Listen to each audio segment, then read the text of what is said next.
প্রতি বছর একটা দুইটা তিনটা ম্যাচের বেশি সে জিতে না। এবারও এর চেয়ে ভালো কিছু আর আমরা আশা করতে পারি না। তো আলহামদুলিল্লাহ, আল্লাহ ওনার নেক হায়াত দান করুক। আমার মনে হয় উনি কোচ থেকে এখনই সরে যাওয়া ভালো, যে আমি আর কিছু করব না, আমি আল্লাহর রহমতে আল্লাহ যা দিছে আমি খাইটা গুলে খাবো। প্রত্যেকটা দলে কিন্তু ভালো মানের প্লেয়ার আছে ভাই, এত খারাপ প্লেয়ার নিয়েও কিন্তু কোনো দল সাজানো যায় না। আসলে জাতীয় টিমের যে অবস্থা, ফিনিশিং লাইনটা খুবই দুর্বল বর্তমানে। জাতীয় টিমে সাব্বির ঢুকলে আমার মনে হয় ফিনিশিং টাইমটা অনেক ভালো হবে ফিনিশিংটা। ক্রিকেটাররা কবে ভালো খেললো যে ওই ক্রিকেটাররা আর বিসিবি বোর্ড ওরা কাহিনী করে, মধ্যেখানে মনে করেন আমরা আম পাবলিকরা কান্নাকাটি করে বেড়াই। কিন্তু অলরেডি নোয়াখালীর সাপোর্টার, যেহেতু আমরা নোয়াখালীর মানুষ, সুতরাং আমাদের আর কোনো দল থাকতে পারে না। তাহলে যেহেতু নোয়াখালী সাপোর্টার, নোয়াখালী তো হারলো, আর টানা অনেকগুলো ম্যাচ শুধু হারছেই, খারাপ অবস্থা। আসলে ওভারঅল কেমন লাগছে? ওভারঅল হার জিত আছে, তবে আমাদের ম্যানেজমেন্টের ভুলের কারণে আমাদের এতগুলো হার। অন্যান্য দল যারা খেলছে তারা কিন্তু এত হারের মুখ দেখে নাই, টানা জয়ছে জিতছে হারছে মিলাই চলাই, ঠিক আছে। কিন্তু আমাদের অবস্থা একদম শুরু থেকে টানা 6টা ম্যাচ, এত হারের পরেও আমরা তাদেরকে সাপোর্ট করি, ভালোবাসি। আর সব দিক মিলে নতুন একটা ফ্র্যাঞ্চাইজি এটা, তো সব দিক মিলে তারা যেহেতু নতুনভাবে আসছে, প্রথমবার তাদের প্রতি কোনো কমপ্লেন আমাদের থাকা উচিত না। একটা দল নতুন, যিনি দলটা নিছেন তারাও এখানে এত অভিজ্ঞ না। আমাদের কোচ, তার কথা তো বলাই লাগবে না, উনি খুব অভিজ্ঞ। টানা 3 ম্যাচ প্রতি বছর একটা দুইটা তিনটা ম্যাচের বেশি সে জিতে না। এবারও এর চেয়ে ভালো কিছু আর আমরা আশা করতে পারি না। তো আলহামদুলিল্লাহ, আল্লাহ ওনার নেক হায়াত দান করুক। আমার মনে হয় উনি কোচ থেকে এখনই সরে যাওয়া ভালো, যে আমি আর কিছু করব না, আমি আল্লাহর রহমতে আল্লাহ যা দিছে আমি খাইটা গুলে খাবো। প্রত্যেকটা দলে কিন্তু ভালো মানের প্লেয়ার আছে ভাই, এত খারাপ প্লেয়ার নিয়েও কিন্তু কোনো দল সাজানো যায় না, ঠিক আছে। এরপরও উনার আন্ডারে গেলে কেন দলের এই অবস্থা হয়ে যায় এটা উনি জানে আর উনার মাহবুদে জানে। এখানে কোনো ফ্যান অথবা কোনো দলের মালিকরা হয়তো বুঝে না যে উনি কি চায়। আর নোয়াখালী প্লেয়ারদের কথা যদি বলি, জাকির আলী বলুন, মাহিদুল ইসলাম অঙ্কন বলুন, মুনিম শাহরিয়ার থেকে শুরু করে যত ক্রিকেটার রয়েছেন, তারা আসলে মনে করেন তারা আগে তো ভালো ছিল, বর্তমানে তাদেরকে কি হয়েছে তারা বুঝে না।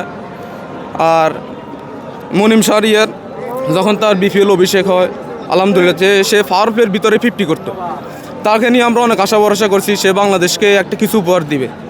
এরপরে আস্তে আস্তে সে শেষ। জাকির আলী অনেক শুরুটা তার ভালো, মধ্যবর্তী অঞ্চলে সে শেষ। আর এখানে সাব্বির রহমান একটা আছে, তাকে কেন যে পাওয়ার প্লের ভিতরে বল করে আমরা সাব্বির রহমানের নামে তো কোনো কমপ্লেন নাই, তাকে দেশটা ধ্বংস করে দিছে। তাহলে একটু সাব্বির রহমানের কথাই আগে জিজ্ঞেস করি। সাব্বির রহমানকে নিয়ে আপনার মনোভাব কি? যেমনটা বললেন কমপ্লেন নাই, কেন? কারণ সাব্বির রহমান সবসময় দেশের জন্য খেলেছে, হয়তো তার রাগটা একটু বেশি, এই জন্য হয়তো মানুষের তাকে ভালো লাগতেও পারে নাও লাগতে পারে, কিন্তু খেলোয়াড় হিসেবে সে পারফেক্ট, তাকে কোনো সুযোগ দেওয়া হয় না। সেটা বহুত বছর ধরে সে দলের বাইরে থাকে, বিপিএল আসলে তাকে একবার নামানো হয় 2 নম্বরে, একবার নামানো হয় 6 নম্বরে, কোনোবার নামানো যায় না। এরকম করলে তো একটা প্লেয়ার আগাইতে পারে না ভাই, যার যে রোল তাকে সেই রোলে খেলতে দিতে হবে। অনেকেই সাব্বিরকে জাতীয় দলে দেখতে চায়, আপনি কি চান? আমিও চাই ইনশাল্লাহ সে জাতীয় দলে আসবে, তার যে ফ্যান বেজ আছে সেই ফ্যান বেজকে সে খুশি রাখবে, এটাই আমরা আশাবাদী। এখন যে কোনো ব্র্যান্ডের পুরাতন এসি বদলে নতুন ওয়ালটন এসিতে উপভোগ করুন 25% ছাড়। আমরা ঢাকার সাপোর্টার ছিলাম, কিন্তু ঢাকার ম্যাচ দেখার জন্য আসছিলাম, কিন্তু কালকে তো দেখলেনি কি অবস্থা, ম্যাচ চেঞ্জ করে দিছে। আমরা টিকিট কাটছি ঢাকা রংপুরের ম্যাচ দেখার জন্য, তো ওই ম্যাচটা 15 তারিখের ম্যাচটা 16 তারিখে না দিয়া 15 তারিখের ম্যাচটা গ্যাপে ফেলাই দিয়া আজকে অফ ডে ছিল, আমরা 15 তারিখে আর 16 তারিখের খেলা দেখবো ঢাকা রংপুরের ম্যাচ। ওই ম্যাচটা আজকে দিলে বিসিবির সমস্যা কি হইতো? তাহলে ওভারঅল যে সিচুয়েশনটা হলো, যে কারণে ক্রিকেটাররা খেলা বর্জন করেছিল, ক্রিকেটারদের ডিসিশনটা আপনারা কিভাবে দেখেন? আসলে ক্রিকেটাররা আসলে ওদের তো আমাদের থেকে মূলত মান সম্মান অনেক হাই লেভেলের, বুঝতেই পারছেন। তো এইভাবে একটা বোর্ড পরিচালক ওদেরকে নিয়ে এইভাবে কথা বলার ঠিক হয় নাই, মূলত ছোট করেই কথা বলছে। বিসিবি যদি সকাল থেকে যদি এটা নিয়ে কথা বলতো তাহলে কিন্তু বিষয়টা আগেই মিট হয়ে যেত, কিন্তু বিসিবি এটা লেট করে ফেলাইছে আর আমাকে সমস্যার মধ্যে ফেলাই দিছে। আমরা সাব্বির রহমানের ভক্ত, আমরা ঢাকার ম্যাচ দেখবো, রংপুরের ম্যাচ দেখবো। আজকে আমরা অফ ডেতে আমরা টিকিট কাটছি রংপুর আর ঢাকার ম্যাচ দেখার জন্য, কিন্তু আমরা রংপুর আর ঢাকার ম্যাচ দেখতে পারি নাই। আমরা খুবই হতাশ। বিসিবি পারলে এটা আগেই পদক্ষেপ নিতে পারতো, কিন্তু লাঞ্চের পরে শেষে যায় রাতে বৈঠক করে পরে খেলা শিডিউল চেঞ্জ করে দিছে। সাব্বির রহমানের ভক্ত বললেন, সাব্বিরকে ভালো লাগে, তার মানে অবশ্যই কেন ভালো লাগে? সাব্বিরের খেলাটাই অনেক ভালো লাগে, ওর যে শটগুলা, ওর যে ছয়গুলা, মূলত মাঠে নামলে 2 বল খেললে একটা 6 থাকে ওর।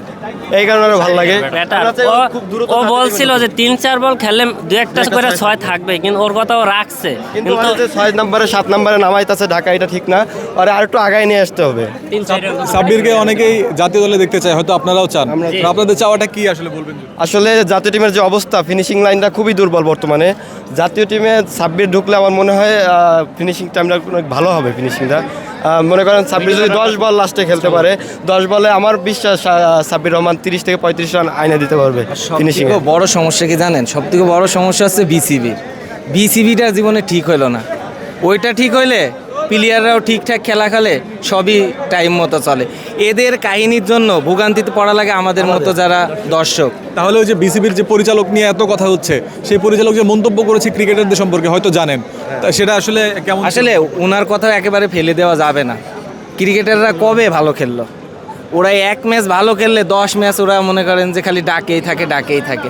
তো পরিচালকের কথাও ফেলা যাবে না। কিন্তু সব শেষে একটাই কথা, যে ওই ক্রিকেটাররা আর বিসিবি বোর্ড ওরা কাহিনী করে, মধ্যেখানে মনে করেন আমরা আম পাবলিকরা কান্নাকাটি করে বেড়াই।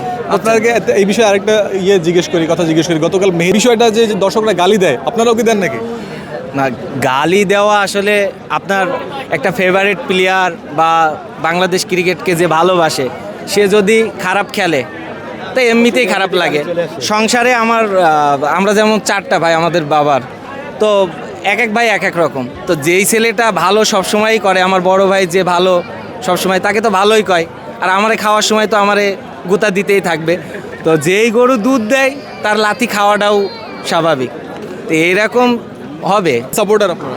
আমরা হচ্ছে ঢাকার সাপোর্টার। আমরা ঢাকার টিকিট কাটছি, ঢাকার খেলা দেখব, কিন্তু পারি নাই। আর ধরতে গেলে কথাটা এমন হয়ে গেল না যে আসলাম মেয়ে দেখতে, দেখায় দিল মেয়ের মাকে দেখায় দিল। কথাটা এমন হয়ে গেল না? আমরা তো ঢাকার খেলা দেখতে আসছি, আর ভাবছি রংপুর আর ঢাকা ভালো একটা খেলা হবে। তাহলে এই খেলা দেখে এখন কেমন লাগছে আসলে? যেটা প্রত্যাশিত ছিল ওটা দেখতে পারেন নাই? না, এটা দেখতে পাচ্ছি না। কেমন লাগছে মনে হয়? একেবারেই খারাপ। ঘুমিয়ে গেছিলাম, খেলা দেখতে দেখতে ঘুমিয়ে গেছিলাম। হঠাৎ দেখি চট্টগ্রাম জিতে গেছে। ঢাকার প্লেয়ারদের কথা একটু জিজ্ঞেস করি, ঢাকার কে বেশি প্রিয়? ঢাকার সাইফ হাসান প্রিয়। আশা করি মিরপুরে খেলবে, সে ব্যাক করবে।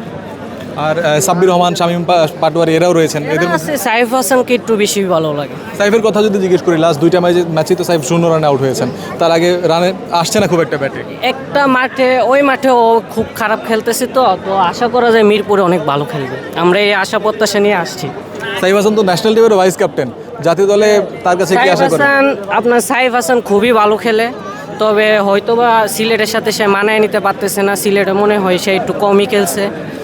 তো ওরে যদি ঢাকা খেলানো হয়, আশা করা যায় অনেক ভালো খেলবে। আমরা রংপুরের সাপোর্টার। রংপুর থেকে আসছেন নাকি? আমরা রংপুর থেকে আইছি শুধুমাত্র খেলা দেখার জন্য? খেলা দেখার জন্য আইছি, কারণ বিপিএল কালকে স্থগিত ছিল, ম্যাচ হয়নি। আমরা রংপুরের ম্যাচের অপেক্ষায় ছিলাম। কালকে রংপুরের ম্যাচ দেখা হয়নি, তাই অগ্রিম টিকিট কাটছিলাম অনলাইনে, তাই কালকের পরিবর্তে আজকে খেলা দেখতে আইছি। তাহলে রংপুর দলটার প্রতি অনেক বেশি ভালোবাসা, যে কারণে এত দূর থেকে এসেছেন? রংপুর নিয়ে আমরা গর্বিত, কারণ আমরা রংপুরের মতো একটা দল পাইছি। আমরা রংপুরকে শ্রেষ্ঠ বা গর্বিত মনে করি রংপুর। কিন্তু রংপুরে বেশ বড় বড় প্লেয়ার থাকা সত্ত্বেও খুব একটা ভালো খেলছে না, এটা কি খারাপ লাগে? অনেক খারাপ তো লাগবেই, কারণ প্লেয়াররা একটাও মনে করেন যে ফর্মে নাই। লাস্ট প্লেয়ারগুলো ফিনিশিং করতে পারতেছে না, যার ফলে রান বেশি করতে পারতেছে না, হাই স্কোরিং বা ফাইটিং স্কোর হইতেছে। রংপুরের তো ক্যাপ্টেন ছিলেন নুরুল হাসান সোহান, তাকে আজকে তার বদল জানলে জিনিসটা কেমন লেগেছে? হ্যাঁ জানি, কিন্তু রংপুরের আগে নুরুল হাসান সোহান ভালো নেতৃত্ব দিছে, তার পরিবর্তে প্লেয়াররা ভালো ফর্মে করতেছে না, ম্যাচ হারতেছে। তারপরে লিটন দাসের এবার নতুন অধিনায়ক হিসেবে দায়িত্ব দিছে। আমরা আশা রাখছি লিটন দাসের প্রতি, দেখে বাকি ম্যাচগুলো আল্লাহ ভরসা।